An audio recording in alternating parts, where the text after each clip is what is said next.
Hello everybody and welcome back to the channel. So what we're going to do is we're going to do a comparison again. We're going to compare Perl with C, and we're going to do arrays, and we're going to change the value of two elements in the array. So the first one, we're going to go over to the Perl here. So what we do is we've got the subroutine, and we call the subroutine numbers. And then we create an array and populate it with some numbers. I've only populated it here with 3 numbers. Then we go over to the scalar numbers. So we're only going to be dealing with one element at a time here. So this is the scalar numbers, and the position here in the array is 0. So we've got the array here. Let me just zoom in a little bit. So we've got the array here, and this position here is 0, 1, 2. So at position 0, we're going to replace 34 with 1, 2, 3. Again, we've got scalar numbers. This time we're going to use position 1, so 0, 1. So 56 here is position 1, and we're going to replace position 1, 56, with 4, 5, 6. And then we're going to print the array. So let's just run it. Okay, as you can see there, let's just go in a little bit there. As you can see there, we've replaced position 0 with 1, 2, 3, and position 1 with 4, 5, 6. Okay, let's zoom out of that. Let's take a look at the C version here. So just going to zoom in with the C version.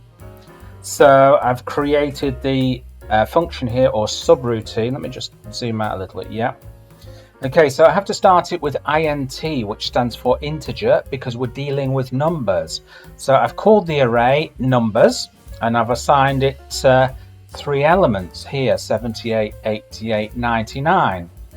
Again, this is quite similar to Perl here. So we've got numbers, and we've got position 0 here. And I've assigned position 0 in this array, which is 78, to 1, 2, 3. And then we've got numbers and position 1, element 1 in this array, which is 88. And I've assigned that to 4, 5, 6. And this time we're going to print out the numbers at position 0 and the numbers at position 1.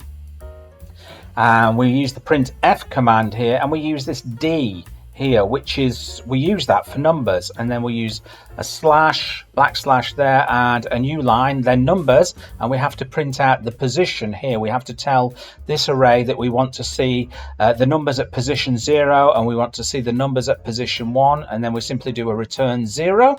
So let's just run that. As you can see there, it's changed the numbers. What I'm going to do here is I'm just going to go back there. So what we're going to do here, we're going to do numbers,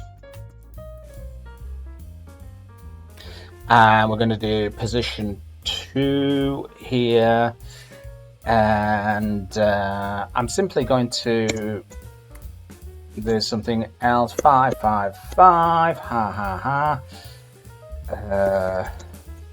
Sorry, 5, 5, 5, like that, and we're going to print out this using the printf again, printf, and we're going to do the decimal there, the new line, and then simply we're going to do the numbers. Okay, and the position is 2 in this particular array. So let's just do that. That should be okay. Let's save it and let's run it. Okay, so as you can see there, we've got, just put that down there a little bit, we've got the new numbers there. So we've got 1, 2, 3, 4, 5, 6, 5, 5, 5. So there you go, folks. Bob's your uncle and Fanny is your auntie. I hope you enjoyed that. Remember, if you're not already subscribed to the channel, what are you waiting for? Hit the subscription button below. Big thumbs up like that. Drop me a comment, and I'll catch you in another video. Bye bye.